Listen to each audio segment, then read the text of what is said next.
Hello and welcome to Alex's Model Kits. This is just a quick update on the Battle of Britain group build that's been running for a while, and also a very quick apology for the lack of video updates that I've had.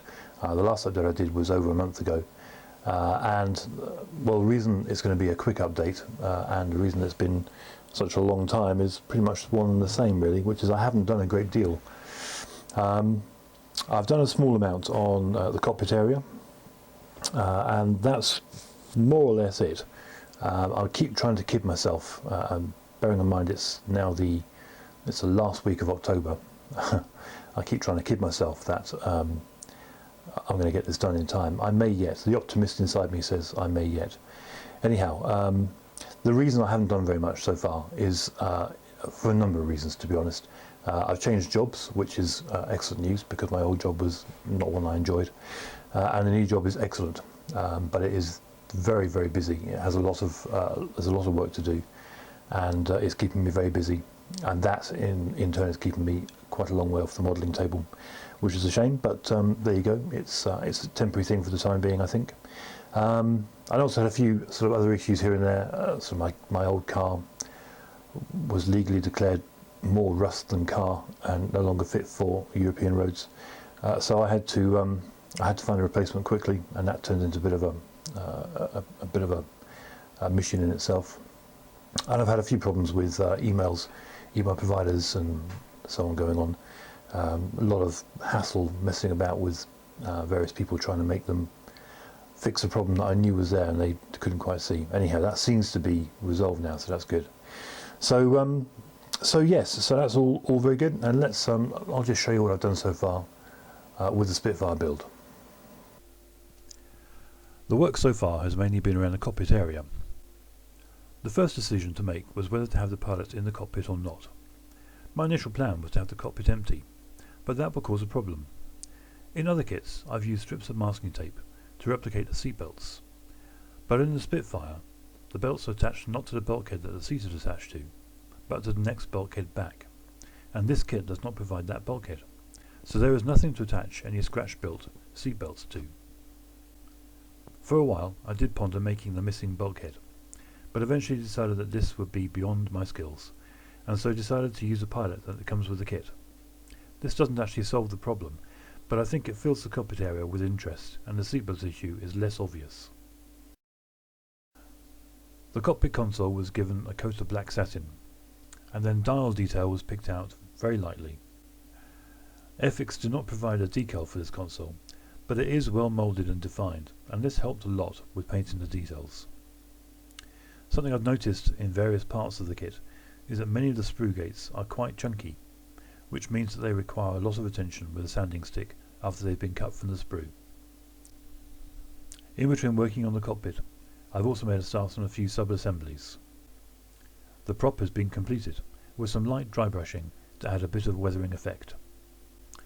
The radiator housing under the wing presented a bit of a fit problem, with the cover not sitting properly in the slots moulded on the wing for it. It was an odd fit problem and one that I never really got to the bottom of. I eventually ended up doing some heavy sanding on the part to get it in place, but I'm not convinced I have the best fit possible for it. A bit of dry fitting on the fuselage shows that one or both sides have warped slightly, but I'm not expecting this to cause any problems during the build.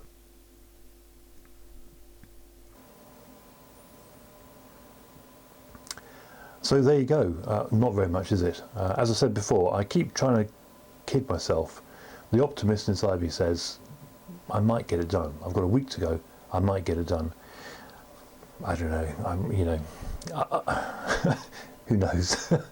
I do think that the hardest part, the most time-consuming part of the cockpit is more or less done, and I think that once the kit then comes together, it should be far quicker. There should be a lot more progress in a lot less time.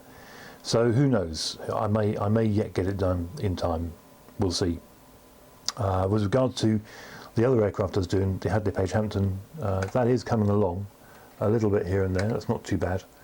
And to give you some idea of how I thought I was doing, in mid-September I was thinking to myself, well, you know, I can get the Hampton done by the end of September, and that gives me a full month to do another aircraft, and I'll try and do, I've got a Lockheed Hudson kit kicking about somewhere. I can do that as a coastal command, so I've got a fighter command aircraft, bomber command aircraft, and a coastal command aircraft, and that'll be a nice little trio to do for the group build, and roll on 1 month, and I'm struggling to get even one of those kits done.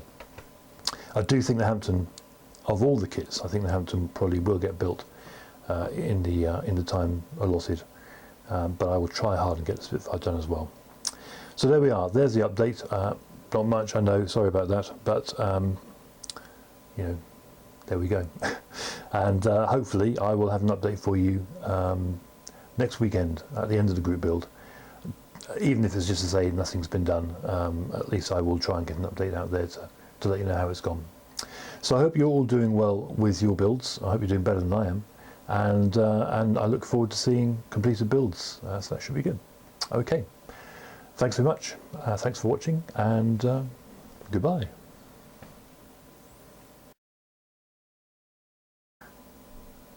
So the remaining part of this video is kind of like a video extra, really. It's not model related, so those of you who are interested purely in a model making, you might as well switch off now, because it's not model related. But it's just a quick story about a car I've just bought. It made me chuckle at the time, and I hope it makes you chuckle as well. I've wanted a Land Rover for years. When I passed my driving test aged 18, there was a Land Rover in the local paper, which was exactly the amount of money I had saved up for it. And I really wanted this car.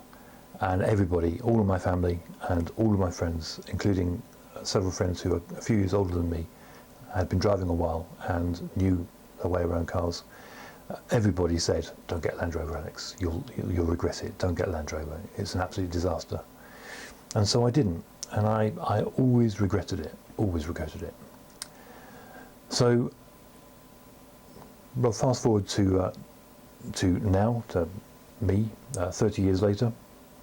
My old car has finally given up.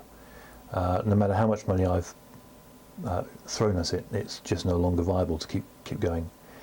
And I now need a replacement car, and I need one that's fairly cheap. And on the internet, I find a Land Rover Freelander. Now, I know it's not a proper Land Rover. You know, Defenders, Series 1, 2 and 3, you know, they are the proper Land Rovers. But a Freelander, it's got the badge, it's got four-wheel drive more or less. You know, I'll take that. I'll take that for a Land Rover, that's not a problem. So a friend of mine is very good on the mechanical side of things, and he lived quite close to where this Land Rover was for sale. So he went and had a look at it initially, and reported back saying, yeah, it's got a few issues here and there, but there's nothing wrong with it, it's fine. So a couple of days later, I went up with cash in hand to buy this, and I met the chap who was selling it. I had a look at the car, I had a look around the outside. It looked fine, actually. It looked really good. Got in, started the engine up. So, yeah, sounds fine, no problems. Switched the engine off, had another look around the outside. Made my decision, yeah, I'm going to buy this car. So I handed over the cash.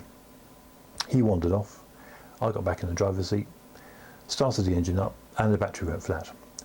So probably, I think that must be a bit of a record for time elapsed from ownership to first breakdown. I'm guessing 15 seconds maybe.